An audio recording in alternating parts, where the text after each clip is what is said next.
Hello, hello, everyone. Welcome back to Cults to Consciousness. My name is Shalise Ansola. I'm your host today. We're back for another episode of, I guess you could call this culty news. We are reacting to the new TV show on Hulu, The Secret Life of Mormon Wives. I am joined by the fabulous YouTuber Alyssa Grenville. Thank you for being here. Hi, thanks for having me on. I'm very excited. It's Yeah. my first ever live. First So, live! I'm so excited that I get to be the one. I am honored. And if you aren't familiar with Alyssa's channel, everyone, go check it out. She is killing the game in the ex-Mormon space. She is talking everything Mormonism. She has all the receipts, all the facts. Great videos over there. So go subscribe after this or do it now. And after we're finished with this conversation on this channel, if you just leave your screen open, you will automatically be redirected to her channel where we are going to continue the conversation for another 45 minutes because we have so much to say on this topic. So, yes, let's get into it. Secret Life of Mormon Wives. It's very much like a reality drama show following these women on Mom Talk, or they created Mom Talk during the pandemic in 2020. Basically blew up because of a swinger scandal. It's a bunch of Mormon moms who were like, hey, sorry, we were, or one of them, Taylor, said, we've all been swinging, no one's innocent. It blew up, huge scandal. Don't think that was necessarily the case. They were like, why are you including me in this? But anyway, they got a TV show out of it. So today, we are not here to talk crap about them. We are not here to put anyone down. We are here to add our backgrounds, our Mormon backgrounds. Both me and Alyssa are ex-Mormon. I grew up in Utah. She spent 6 years in Utah. We are going to add some context to the show to help people who are watching understand why they may be doing things the way that they are, the culture, the religious rules, all of that, and kind of break it down based on our knowledge. What do you have to add to that, Alyssa? yeah, I feel like I think watching the show was so interesting, especially because there was so much drama surrounding the show before it went live, Yeah. petitions to get it taken offline or to never air, and I basically went into it thinking it was going to be just kind of your average reality TV show just set in Utah. And then Mm-hmm. as I'm watching through the episodes, realizing how often it's getting brought up and even just how much it's shaped kind of every single aspect of these women's lives. So Mm-hmm. I really enjoyed it for sure. Yeah, so you did an incredible expose on your channel that's blowing up. Well done, by the way. And guys, go Thank watch you. this afterwards if you would like. I am doing a little bit differently. I'm going episode by episode, so I'm only watching the one I'm about to react to next. So there's a whole lot of stuff that I don't know yet, which is kind of fun and exciting. But Alyssa here has decided to come on and do episode 2 with me. I just previously did episode 1 with Amanda Ray. You can watch that one as well. But I thought we could really do a deep dive into each episode. We'll see if I have the patience to continue all the way through. But we're here for episode 2. so the episode 2, we're going to focus on the sex part because I feel like unintentionally or maybe very intentionally, the producers highly showcased just how taboo sex is in general, from getting pregnant out of marriage, out of wedlock, and also maybe possibly promoting sex toys and vibrators on their TikTok channel. And so there's a lot of taboo stuff going on here. And what I wanted to do is bring some actual quotes from the church website. I failed to mention this. We're talking about the Church of Jesus Christ of Latter-day Saints, which is nicknamed Mormon, more commonly known as Mormon. They don't want to be called Mormon anymore as of a revelation a few years ago.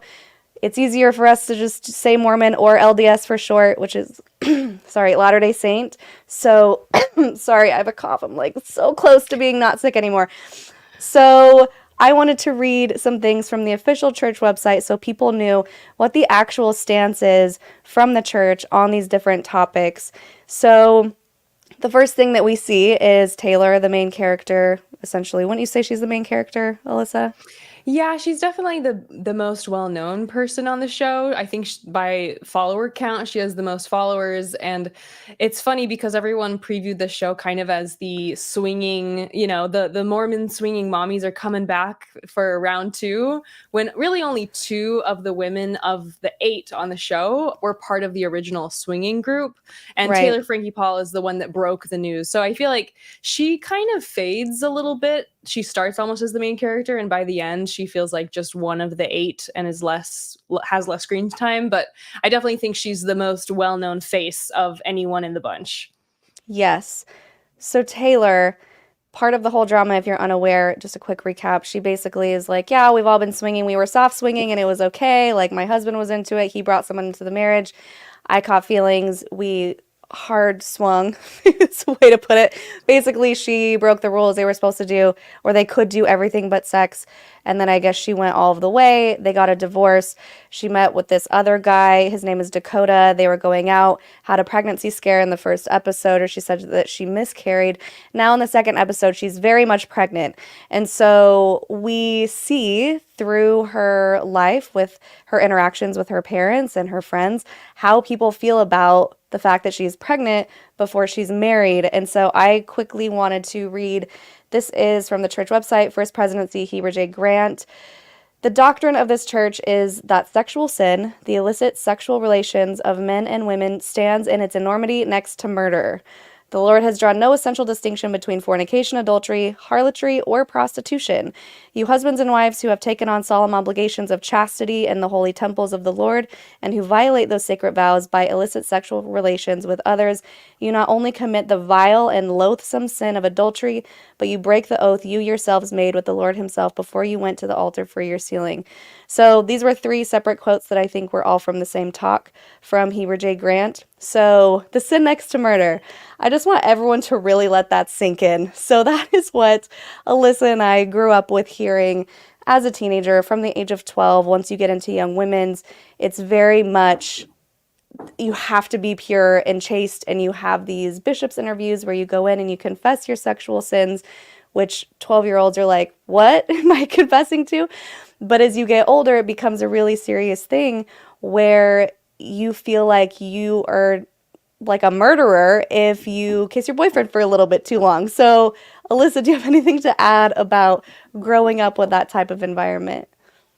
Yeah, I always think of, and there's a book called The Miracle of Forgiveness by Spencer W. Oh, Kimble, and he is the one that yes. coined the phrase or the idea that premarital relations are the sin next to murder, which is so seared into everyone from our generation's brain that it's kind of impossible to get away from. And so to Yep. go from something, thinking of something like sex as almost as bad as murder, to then crossing that over into the idea that, oh, it's supposed to be so great and that's how you make babies, and as soon as you get, on your wedding night you should be having it 20 times a day or whatever. So I think that Yes. that kind of began the basis, but through which most of us had like an experience of our relationship to sex, which is that it's really bad, it's really taboo. If you even kind of halfway bring it up to your parents, they act like you just said a swear word. And so it's either that you don't talk about it or that you talk about how dangerous and bad and sinful it is. Yes, exactly. I actually, it's funny that you brought up Spencer W. Kimball. That's another thing I had pulled up on my phone here, which is basically his talk. It says Teachings of Spencer W. Kimball, the Law of Chastity prohibits all sexual relations outside marriage. And also, guys, you're probably in the comments talking about that's not just a Mormon thing. Yes, purity culture is, I mean, we talk about it on my channel, right? It permeates a lot of different religions. And we're also not saying that you should have sex before marriage or like, this is crazy. If you want to do that, I'm fine with it. Like, please, by all means, do whatever floats your boat. We just want to give context as to why her parents are so outraged, why she feels such shame and guilt. At least what she was talking about on the show. She said that, yeah, I'm worried to go back to church because I know I'm going to be looked at a certain way. I'm going to feel really bad about that. So I wanted people to understand she's going back to church that's supposed to be like this loving, welcome place, right? It's religion is supposed to give you those warm feelings of community and love and coming closer to God or whatever you believe in. But in her case, she's scared to go back to church because she's going to be judged so heavily. So we're trying to give context as to why that's the case. Yeah, I So thought it go was ahead. interesting that her mom actually asks her, "Have you confessed to your bishop? Have you, have you talked to anyone from the church about this?" And Taylor says Hmm. that she's worried she'll get excommunicated, which is Right. interesting because you'd think if like what's on the poster, like, oh, all about forgiveness, she would feel like she could go back and say, "Hey, I have these sins," or even like, "I talked about my sins online, can I get for some forgiveness? And, but instead she just says, I don't want to get excommunicated. And I think that we see kind of that similar feeling towards the church over and over again, which is that the women kind of want to have their cake and eat it too. They want to do the behaviors that they think are fun or interesting or just whatever they want, but kind of also still sneak into church at the back and still keep their community. Yes, and that's something that is so important to talk about too, because I feel like the outrage of true believing Mormons right now is off the charts. If you go to any of those girls' social media, it's flooded with horrible, nasty comments, which is also really interesting if you're supposed to be part of God's one true church and you're just going to someone's page to yell at them. It doesn't feel right. But there's a lot of, go ahead. The biggest criticism of Taylor, everyone said before the show aired, well, if you're not really repentant, can you even say that you're Mormon? Sure, you can sin, but these women seem like they're flaunting their sin. But then when you watch the show, you see she's dealing with a ton of guilt over the domestic violence stuff and over the swinging stuff and the end of her marriage. Yeah. She's crying about it constantly. So I feel like to say that she doesn't deserve to call herself Mormon because she's not repentant, when you watch her in the show, she seems quite distraught at all of the choices she's made. I mean, well, that's part of it too, because in Utah culture specifically, I've noticed that you kind of have to put on a facade. So whether or not she looks like she's sorry, she's probably dealing with a lot of internal guilt and shame. I mean, she says that. She's like, yeah, I feel guilty. I feel ashamed. So we don't really know to what extent she's dealing with that under the surface, because you really are just supposed to put on this toxic perfectionism face. And my mom's talked about it too on my channel before. She's like, oh yeah, the toxic perfectionism is so intense in Utah, where you're just supposed to look like everything's perfect and my family's so perfect and I'm so happy and I'm the perfect housewife. And then inside you're slowly decaying and breaking down because of all the pressure. So, okay, this is Spencer W. Kimble. Total chastity before marriage and total fidelity after, still the standard from which there can be no deviation without sin, misery, and unhappiness, which I think also speaks to the swinging thing a little bit. Those who seem to flout the institution of marriage and who regard chastity before marriage with fidelity after as old-fashioned seem determined to establish a new fashion on their own and impose it upon others. Can they not see the gross selfishness that will lead finally to deep loneliness? Can they not see that pushed by pleasure they will become more and more distant from joy? He just goes on and on and on. So I think the last part that I wanted to read from this, though, the early apostles and prophets mentioned numerous sins that were reprehensible to them. Many of them were sexual sins: adultery, being without natural affection, lustfulness, infidelity, incontinence, ? Filthy communications, impurity, inordinate affection, fornication. They all included sexual relations outside of marriage, petting, sex perversion, masturbation, which we're going to get to, and preoccupation with sex and one's thoughts and talking. So I thought this was also... Go ahead. Have all of these lists, whenever they're listing all of these things, you gotta just wonder, like, they sound like they spend far too much time thinking about all of this. What? And, like, I think it's Spencer W. Kimble who talks in a lot of his writings about how masturbating leads to becoming gay, and he writes about it so prolifically that you feel that he's probably felt himself like that he's gay, like that he's masturbated and become gay. So sometimes when we're reading this like bucket, bullet point by point, I'm like, they sure do seem to have a lot of personal experience with this stuff. I know. So I also wanted to read that because he's like, can't you see that all the stuff leads to unhappiness, and these people are trying to push it and they're trying to make you of the world. And I find that interesting because in this episode specifically, these women are clearly like, hey, we're trying to take a stand. We're trying to push the boundaries. We're trying to show that you don't have to be ashamed of sex toys and that you don't have to be ashamed of having a sex drive. And we're trying to like step forward and help the church move forward. But you can't really do that from the bottom, right? It has to come from the top down, and the church isn't going to change if a few influencers are like, but we like sex toys, you know what I mean? And so it's interesting, and I applaud them for wanting to change the norm and wanting to show women that, yes, you can have a healthy sex drive and like have your masturbator and eat it. Just kidding, and eat it too. have your vibrator and eat it too. But it's interesting the way that they're going about it because clearly the people who are true believing Mormons are not ready for that. And they're like, whoa, speak for yourself. We're going to be over here doing what the Lord actually wants, not pushing sin from the other side. Does that make sense? Yeah, I also find it so crazy that this idea that you should save sex for marriage is so ironic considering all of these women get married so young and then they're in a lot of them quite unhappy relationships. So Right. it's ironic to teach, hey, save yourself for marriage. They get married at 18 and then they have kids and then they're kind of trapped in a relationship that then they're swinging or they're feeling repressed and wanting to explore other options for themselves. And so, I Mm-hmm. think Whitney, many people, I don't obviously know if her husband is gay, but many people have conjectured he is. And even that is very common in Mormonism, where gay Right. men marry women as an excuse basically, or a cover up, a beard as the nickname. I don't know if you've ever heard that. Yes. Um, but that's the way that they can kind of get away with being in the church in the same way that you're talking about how appearance is all that matters. So your soul doesn't Oh, matter, yeah. your happiness doesn't matter. What matters is how old were you when you got married? If you were 18, 19, 20, you were more desirable. If you were 25 and up, you're the old maid. So I think all of these things, saving yourself for marriage, clearly for a lot of these women, even though they did save themselves for marriage, their marriages are very unhappy and they didn't experience many people prior to getting married. So now they're kind of stuck with the first person they met. And the most Mm-hmm. righteous relationship we see in the show is also one of the most toxic. So it's all very ironic. Yes, absolutely. And just the fact that you said the whole beard thing. So I think Val's here with us on the live. He was just in my house today and then he flew home.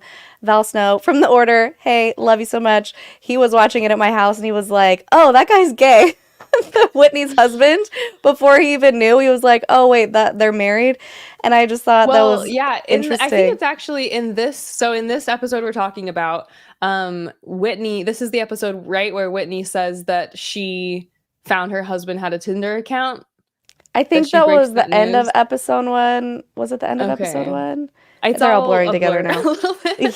Yeah. But basically, one of the, I think it's Macy, or maybe it's one of the other characters, she just says, well, your husband is confused sexually. And somebody put that into a TikTok video and they were like, maybe no one caught Hmm. this, but she literally says he's confused sexually in the TV show. So it does Val seem like, caught it. Val yeah. was like, they're using all of the same, like, so he grew up gay in the Order, which is an incestuous polygamous group of Mormonism. And he was like, they're saying all the same verbiage that Mormons use to gay men. And it's so funny because this little thing I was just reading, where I stopped reading, the next sentence was, if one has homosexual desires and tendencies, he overcomes them the same as if he had the urge towards petting or fornication or adultery. So they're like, being gay doesn't even exist. You can just get over it.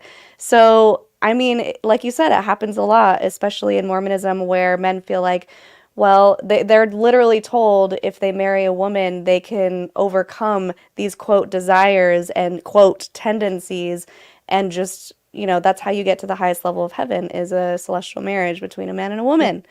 So we see So, women who get married because they got pregnant and then are stuck in marriages. We see men who get married even though they're gay to women to have, to still stay on the straight and narrow. So we all of their relationships, the way they started is because of Mormon doctrine, which is one of the craziest parts of this TV show, is that it mhm, really shows that the most fundamental decisions of their lives, like who they choose to marry and have children with, is dictated by what Mormon doctrine says to do. If you put yeah, those women and drop them into any other culture that doesn't have Mormonism or hyper, religious purity culture. idealism, like they would be married when they were 30 or 35. Yeah. And just statistically speaking, they would not be married so young if they were in any other culture.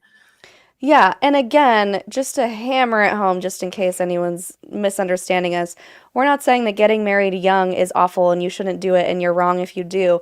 We just want to express the reasons in which A leads to B leads to C because of the indoctrination process, because of the culture, because of the religion that is kind of permeated inside of their brain to you have to get married young, or I mean, they literally told us that growing up, right, Alyssa? We're not making this up. They're like, women get married young and have all the babies, and that is your goal in life. I think they're becoming more progressive and changing now, but it was never, they were like, your goal is not to get an education, it's to get married. That's what I remember growing up with. Yeah, 100%. And a lot of times the reason you see an age gap is that most times when, Mormon men serve 2-year missions, it's a little bit different now that more women are serving missions. But when Mormon men serve 2-year missions and they come home, typically they're looking for who to date. And most Mormon men would get home around 20 or 21. And most Mormon women are already married at 20 and 21. So by default, they're basically kind of defaulting to marrying or dating the 18 and 19-year-olds. So it kind of, Yeah. I think, a Mormon mission and all of the ways that, marriage at all, marriage as soon as possible is honed, really doubled down on within Mormon doctrine means that you often have, even the ballerina farm age gap that they talked about in that one article is 2 years. The reason it's 2 years is because of a Mormon mission. They come Right. home, they date the youngest people that are, the ones who are still Just out of high available. A school. lot of the 21-year-olds already have 2 kids. So Right. And we're going to get into that too in the masturbation part.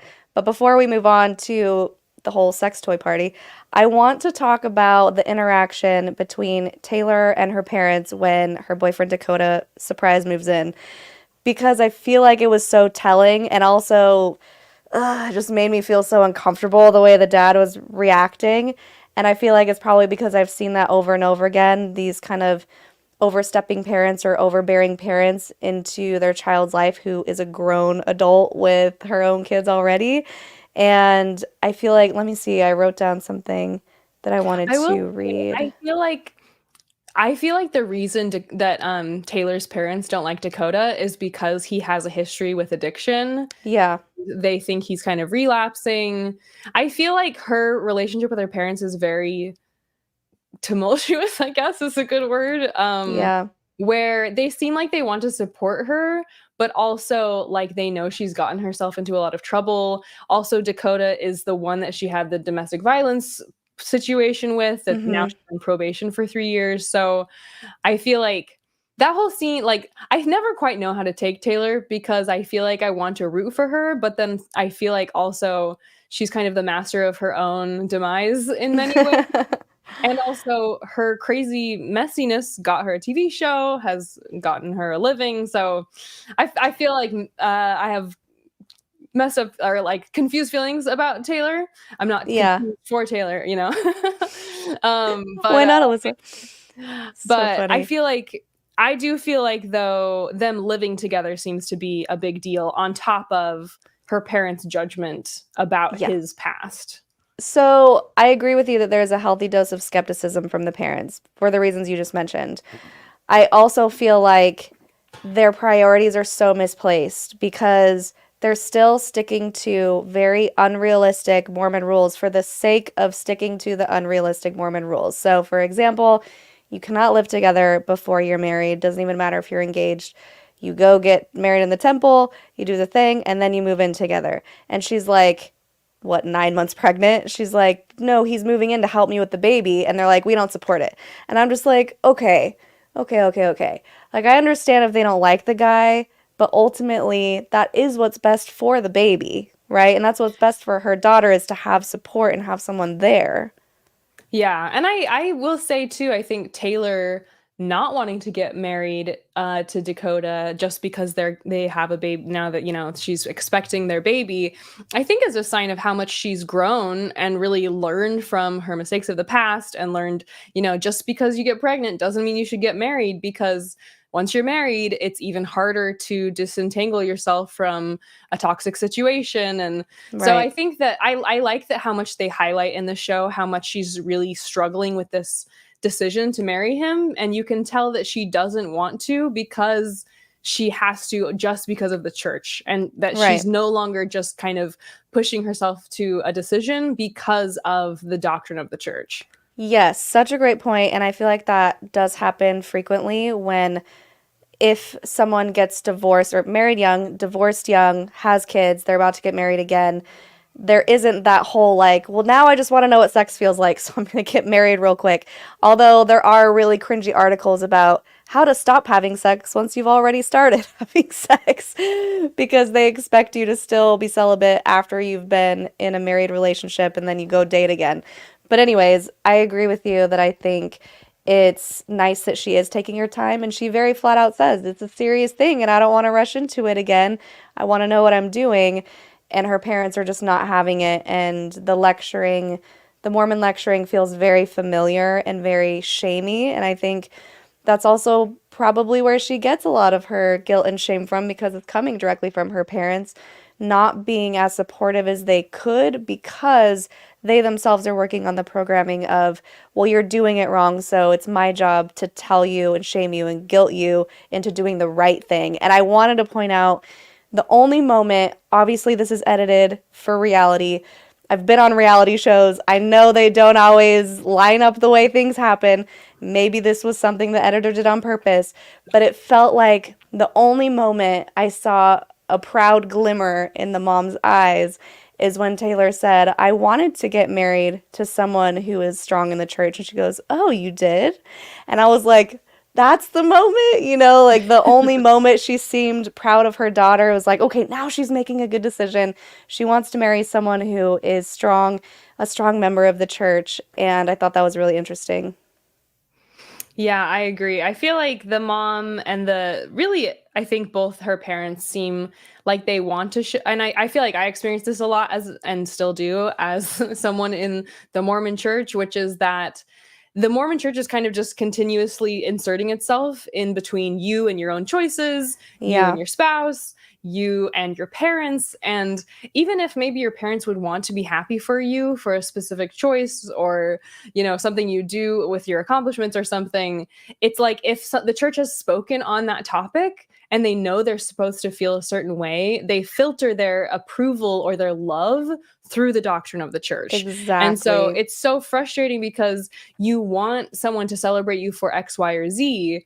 But if any of those things in some way brushes up against Mormon doctrine, they can't be happy for you. If you say you're getting accepted to some PhD program as a woman, but you're not married yet and you don't have kids yet, your parents are probably going to still voice some level of disappointment Yeah. because you're still not fulfilling your role as a Mormon woman. And so Well, I feel like I saw mhm. that too in their dynamic, in that the parents can't quite get on Taylor's team no matter what she does at this point, because until she's right with the church, she can't be right with them. Well, and because it keeps going back the chain of people because that means that her parents are going to be judged accordingly. So I want people to understand that too. It's not just they don't want to be proud of their daughter, it's that they are being judged for having a daughter who is not living according to the church rules and standards. That is a huge, huge, huge thing culturally and religiously, especially in Utah, where if your son doesn't go on a mission, a Mormon mission, you are seen as what did you do wrong because you clearly didn't teach your son his priorities. And so I think that it's not even necessarily completely their fault for not being able to be happy for her. If she would have said, we're going to go to the courthouse and get married tomorrow, he's moving in the next day, they probably would have been like, awesome, 100% support it. But just because they're doing things a little out of order, it's really hard for them to get behind it because they're probably also getting judged for it. Yeah, and I know I don't know if you want to talk about anything else with Taylor or if you want to talk about Macy next, because I think that was also a very good aspect of Yes. purity culture shown through her. Yes. Let's do a couple questions and then we'll talk about that. So, Jonathan, if you have any. Okay. Lindy, one of the girls got pregnant at 16 by her 21-year-old boyfriend, who is now her husband. What are your thoughts on that? Is that normal in Mormon culture? It's obviously illegal. I can answer that Yes. question because I've now Go done the for it. research on it. Yeah. So, it is legal in Utah. Crazy, I know. So, if you want to look up the Hold law, on. yeah. What? How did I So not know that? if you're 14, I'm gonna try to get this as exactly as possible. Don't take my word for it because I'm not a Utah lawyer or anything. But basically, if you're 14 or 15, you can legally marry someone that is 4 years older than you. So a 14-year-old could marry an 18-year-old, for example. But if you're 16 or 17, you can marry someone 10 years older than you in Utah legally. They call this the Romeo and Juliet law, which is like more like the Joseph Smith law, in my opinion. Yeah, I'm like more like the um, polygamy law that they probably put in place. yes. So it was legal, technically by Utah law. I don't believe that's like a federal law. So it wouldn't have been legal in every state, but technically their relationship was legal in But Utah. wouldn't it, but they would have had to be married before she got pregnant for that to be legal, right? I Because it's think still no. Well, statutory rape. it's consent as well. So it's the law of consent and marriage. So you can consent to have Yikes. relations and you can consent to marriage at that age with someone up to 10 years older than you. Okay. Wow. So Thanks for that. That's I love deeply this comment disturbing. from Dana. Utah is wild. Nothing else. That's Yeah, all I have. Utah is wild.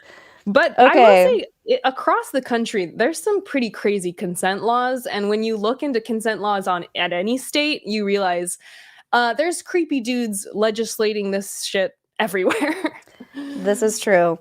All right, one more question and then I think we can go. Oh, no more questions yet. Okay, Jonathan's going not yet. Macy, let's talk about Macy. Okay. So she seems to be the ride or die, possibly, of Taylor. Maybe things unfold in the further episodes.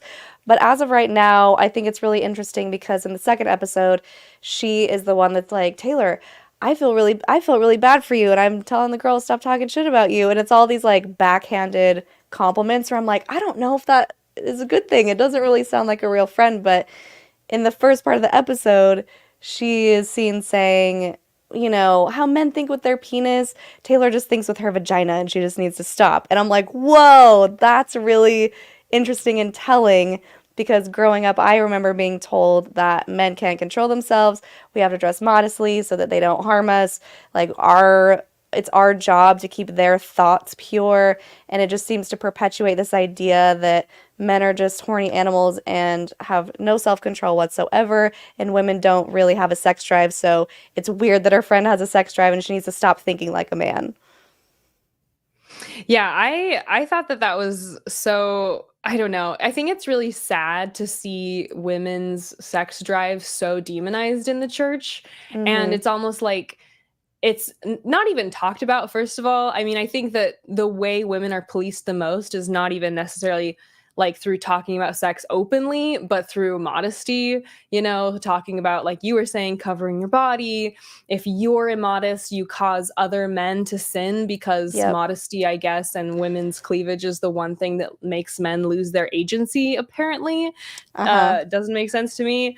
But yeah, I think that seeing how Taylor's sex drive really is demonized is really sad because and you can kind of see it later in the party, which I know we're going to get to, but just to give a slight intro, one of the women, Layla, reveals during the thing where they're talking about the vibrator ad that she's never orgasmed, which to me was Mm-hmm. crazy considering she's 22 years old and she's been married and she's now Had divorced, children. but that a woman that's been married and has children and has still never experienced that, I think that really revealed just how little the idea of women's pleasure is important in Mormon doctrine, or Mm-hmm. to men specifically within the church, and that nobody's petitioning or saying, hey, this is for women too. I feel like my understanding of sex was always very much it's for the men want it, women give it when they're doing their wifely duty, and that's the Yeah. only pretext under which women want sex, is either to procreate or to please their husbands. There's no third option there. So I think that really revealed that aspect of the church for sure. Yeah, and just that whole conversation, I was like, man, can you blame her? I mean, you guys are clearly having sex. You're married, so why is it so wild to think that she would want to have sex with her boyfriend? I mean, they didn't purposely get pregnant, at least not that I could tell. It seemed like it was an accident, even though they were happy about it. It's not like she was trying to. So, anyway, I just felt like that was really sad the way that they were kind of putting her in that light. So, the sex toy party, and in about 10 minutes, we're going to go to your channel and continue this conversation. So let's just real quick talk about masturbation, shall we? Because it's super funsies. Which, before we do, I have to Uh-huh. pitch on this coming Friday. Me and Shalise are gonna both release. We filmed a few weeks ago a collaboration where I'll have a video on her channel about my story, and then she'll have a video on my channel. And our video is about a lot of Mormon loopholes. We talk about Yes. soaking, we talk about purity culture, and the obsession with all of this Mormon sex stuff on the internet. And I think it turned out to be a great interview, but don't forget to subscribe for that video. And I'm very excited for my video on cults to consciousness as well. So just had to pitch that Yes. really quick before we I jump love into that the you party. did. I know it's so funny because we did film a few weeks ago, and then I was like, oh, let's go live on this now. And this is the first time people are seeing us together. They're like, finally, the collab. And I'm like, it feels like we've already been collabing for so long, Yeah. but no one's seen it yet. We're like old So, friends at this old point. friends by now. So, this is But yeah, from the. masturbation totally against the rules. For Yes. women, it's not even talked about. Like, No. it's not even brought up. It's women's sexuality in the church is only brought up under the context of not giving it to men. That's the only Exactly. time you ever discuss it. But for men, it's discussed all the time. And I had multiple men growing up, boys or men growing up, Mormon missionaries. I'd hear jokes about being asked about masturbation. There's a joke that Mormon missionary men will clap while in the bathroom so that I they asked you about make this it in your clear. interview. Yeah, that So they Alyssa can. went on a mission, and I asked her. I was like, "Were you also required to clap in the shower so your roommate or your companion knew that you weren't masturbating in the shower?" She was Hands not. up. Yeah. Yeah. Yes. So I found this from the church website, and let's see, it's titled "Masturbation." So this is again the official church website and their rules. As boys and girls reach physical maturity, curiosity in one's body may result in self stimulation. Quote, masturbation.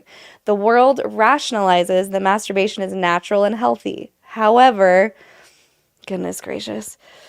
However, President Spencer W. Kimble states the Lord's view as follows: prophets anciently and today condemn masturbation and induces feelings of guilt and shame. It is detrimental to spirituality. It indicates slavery to the flesh, not the mastery of it and the growth toward godhood, which is the object of our mortal life. No young man should be called on a mission who is not free from this practice. That's from the Miracle of Forgiveness that you mentioned. And in that book, he also talks about masturbating can make you gay. So very much against it. And that And if women shouldn't wear shorts. And he also says that if a woman is uh I like this comment. If you're happy and you know it, clap your hands. Very funny. He also says that if you are being attacked and someone is trying to take your virtue, aka potentially someone's trying to rape you, it is better for you to die fighting during the attempt than to live with the dishonor, essentially. So yes, he then to literally lose says one's it's better virtue. to die than to lose your virtue. Horrible, horrible, disgusting. I wish they would burn every single one of those books. I think they've slowly started to pull Yeah. them off the market. I have one right But here. you have one? I use this so that I can Girl. brainstorm some great content ideas. Oh my gosh. It Okay, doesn't well it look if like the nicest little Christian book? It's just uh, Jesus. It's even Jesus with, the prostitute, I think, who cleaned his feet. You'd think it that's would be just rich. all about true forgiveness, Stop. not about dying Stop. if you're getting raped, like getting murdered instead of getting S- away with your life. I cannot believe that they had that's who is on the cover and that's who they're blaming and Thanks, shaming in the Jesus. entire book. Yeah. Yikes. Talk about unchristlike. Okay, so masturbation, can't do it. They even had a whole talk for boys called the Little Factory Talk, or at least that's what it's nicknamed. They're like, boys, you have a little factory, and once you get that little factory going, it's just gonna need to keep running. But if you shut that factory down, if you don't use the factory, it will the valve will release on its own. Basically, like you'll have wet dreams and it'll take care of it. And if you are tempted to masturbate while you sleep, you should tie your hands to your bed, super kinky, or tie your pajama bottoms really tight so that you can't accidentally do it while you're sleeping. So helpful, so normal. Really teaching just a sense of normalcy towards your own body. So I also wanted to read that from the website because, again, these women, they're like, should we promote these I keep wanting to say masturbators. It's so weird. Do we should we promote these vibrators? We're gonna get $20,000, or Whitney's like, I'm gonna get $20,000 if I post this. All I have to do is hold it. And her mom is like, hell to the no. She didn't say that. HE double hockey sticks to the no.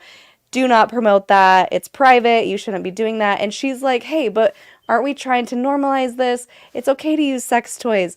But that's the gray area, right? So, what is your opinion, Alyssa, if you are still in the church today and someone said, here's a vibrator, would you say no, that's not allowed, or give it over? No, yeah, I would turn the reddest color imaginable, and I would say, no. What is that? Yeah, I probably, I can confirm that I never had any sort of contact with that kind of a thing when I was still a member of the church, even as a married woman. And that I would have, I would have probably acted in the same way that the Mormon mom does, Whitney's mom in the episode, where their faces are just like almost like, I can't believe you brought a camera crew into this house to film us reacting to this without letting us know beforehand, because you can tell that especially the mom she's just completely in shock that she would even present the idea to her on camera or at all. So her mom actually said no because when seeking pleasure, it can get out of hand, which is also kind of a funny thing, get out of hand. But but I'm thinking like, why is that a bad thing, right? If you're married, okay, let me just say, I think you should do whatever you want with your own body, married or not. But according to her and according to the church, when you are married, you're supposed to be able to do whatever you like with your spouse. And I'm pretty sure the church said that because I asked my mom once, like, is there anything that is not allowed once you're married? And she's like, no, they just say whatever you're comfortable with you and your spouse. And so I don't see any issue with bringing a toy, but I think the gray area. I do think it's funny. Oh, sorry. Just what we talked about on our episode, which is that there was a point where the church came out and said you shouldn't have oral sex and that's unnatural. For a hot second. For someone like her, that's her age in the show, maybe she's feeling like there is kind of a secret code of what you're allowed to do. Yeah, it's true, possibly. I think the gray area though is, okay, if I can only use this with my husband, anytime I want to use it, do I have to call him into the room? Because you can't do it by yourself, right? So that's the interesting thing. Like, and that's what bothers me the most about this whole masturbation thing is it really just hits home the idea to women and men that your sexuality belongs to your partner, which is, I don't think, a very healthy way to operate. And if I want to feel good, I'm going to feel good. I don't need to call my husband into the room to be present for that, and also learning your own body, learning what you like you were saying, is it Layla? Was that her name? Yeah. Layla. Yeah. She's 22 and she's like, yeah, guys, she admits she's just so sweet. I just want to boop. She's so cute. She's like, I've never orgasmed before because I'm too scared. Well, are we surprised? Because having any sort of sexual feeling is so demonized in the church that it makes complete sense that even when you're allowed to do it, there's still this mental block there. Yeah, it's 7:44. Should we switch over? Yes. So if you were on, there's over 500 of you watching right now. Don't do anything. Don't click away. We're going to end this live. You are going to be redirected to Alyssa's channel. We are going to continue the conversation on masturbation, sex toys, and everything to do with Mormonism. You're not going to want to miss it. And we will see you over there. Thank you so much for being here, guys. Until next time, follow your highest excitement, be conscious, and be well.